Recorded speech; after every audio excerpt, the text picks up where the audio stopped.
नमस्कार। ज्ञानवर्धकी चैनल में आपका बहुत बहुत स्वागत है। आप देख रहे हैं महाभारत के संवेदनशील प्रसंगों को एपिसोड के रूप में।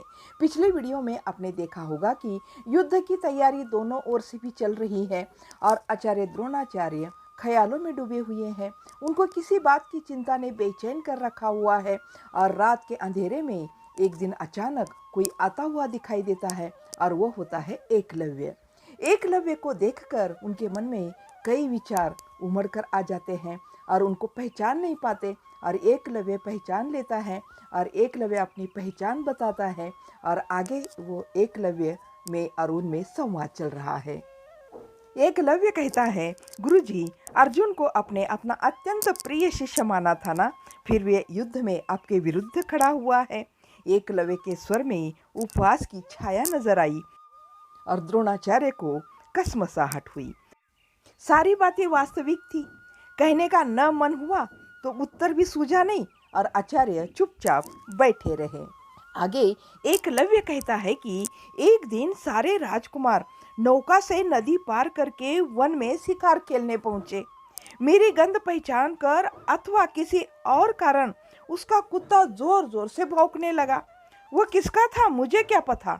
जंगली कुत्ता समझकर मैंने उसकी आवाज की ओर निशाना साधा और भाग्य की विडंबना देखिए, बाण सीधा कुत्ते के मुंह पर ही लग गया।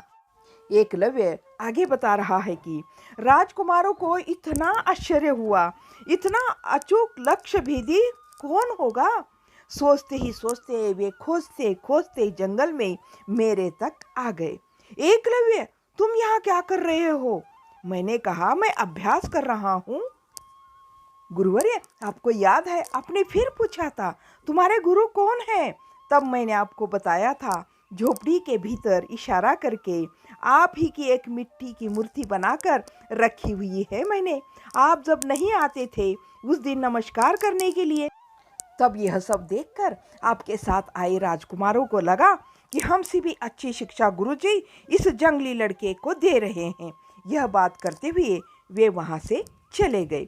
वास्तव में शब्द विधि निशाना लगाना आपने ही मुझे सिखाया था ना। प्राणियों की सूक्ष्म ध्वनियाँ सुनकर उस दिशा का अनुमान लगाकर निशाना लगाना हम जंगली लोगों को सहज रूप से आ जाता है, उसे शब्द विधि कहते हैं। आपने अपनी भाषा का एक शब्द भर मुझे बताया था। आपके लड़के को केवल नाम ही मालूम था, अनुमान लगाकर निशाना साध लेना उनके लिए संभव नहीं था। 3 दिन बाद ही आप कुछ खिन्न मन से लौटे। मैंने आपसे पूछा, गुरुजी आप ऐसे दुखी क्यों हैं? तब गुरुजी आपने कहा था, वत्स, ऐसा लगता है मैं वचन भ्रष्ट हो गया हूँ, मुझसे बचा लोगे? आपने मुझसे यही कहा था। आपको बचाने के लिए मैं अपना सिर भी दे सकता हूँ। मैंने आपको पांव छूकर कहा था। आप एक क्षण को मुख खड़े रहे थे। मेरे बहुत बल देने पर आपने बताया, वत्स, मैंने अर्जुन को वचन दिया था कि तुम्हें ऐसा प्रशिक्षण दूंगा कि तुमसे बड़ा धनुर्धर कोई दूसरा इस दुनिया में नहीं होगा। तुम्हारे शब्द भेद के कौशल्य को देखकर अर्जुन ने उपवास किया है कि मैं वचन से मुकर गया हूँ। अब तुम मेरे वचन की रक्षा करोगे?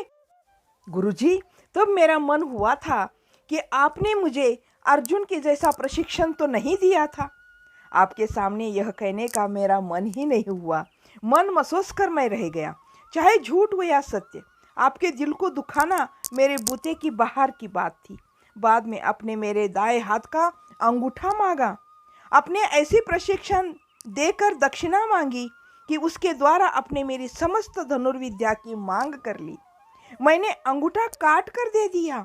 बाद में अपने ही जड़ी बूटी लाकर पीसकर उस घाव पर बांधा था ना। उसके ठीक हो जाने पर अपने चूरी चूरी आकर शेष 4 अंगुलियों से ही धनुष्य चलाना सिखाने का आपने अनुग्रह किया था। आगे आचार्य को कुछ बोलने के लिए सूझा ही नहीं। वे शांत नीचे गर्दन करके बैठे रहे और डेरे में दीपक मौन सा जल रहा था और बाहर घोड़ों के हिनहिनाने की, हाथियों के सिंघाड़ने की ध्वनियां आ रही थी। इस मौनता को तोड़ते हुए एकलव्य ने फिर से बोला, बाद में मैं अपने गांव चला गया।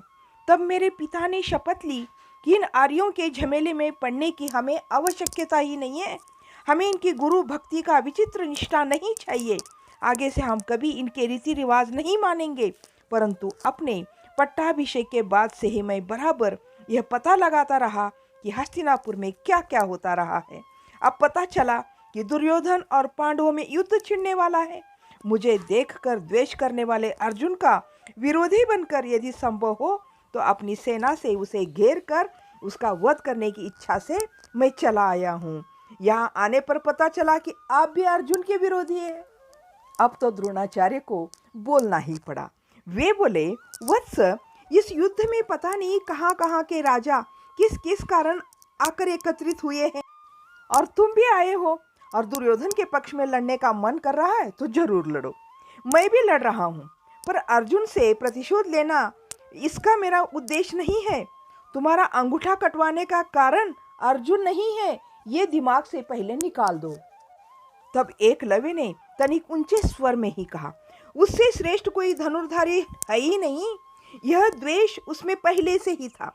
मैं जब शाला में था तब भी उसने यह बात मेरे सामने कही थी। आचार्य ने कहा, अभ्यास करने में प्रथम आने की इच्छा किस बुद्धिमानी छात्रों में नहीं होती? यदि अर्जुन में थी तो इससे असाधारण क्या बात है? अर्जुन तो मेरे पास आकर घनिष्ठता के कारण इस बारे में बड़बड़ाया करता था, पर केवल उससे ही क्या, मैं अपने दूसरे शिष्य का अंगूठा मांग सकता था। उस समय यह सूझा सकने की आयु के अर्जुन की थी। इस पर एकलव्य कहता है, गुरुजी, कम से कम आप तो सच बता दीजिए, आपको किस बात का डर है? मैं जो हूँ। अब आगे आचार्य कहते हैं, किसी का भय नहीं होना चाहिए। मैं अब स्थिति में पहुंच गया हूँ, बता ही देता हूँ, सुनो। यह सत्य है कि तुम्हारे शब्द विधि निशाने के कौशल्य को देखकर यह क्षत्रिय लड़के चकित रह गए थे। उससे भी अधिक शंका की बात थी कि तुम्हारे हाथ में तांबे का धनुष्य। तुम्हारी वन जाति को बांस के धनुष्य के अतिरिक्त दूसरी चीजों का ज्ञान नहीं था ना। लोह के धनुष्य देने पर भी अभ्यास करके निशाना लेना वे नहीं जानते थे।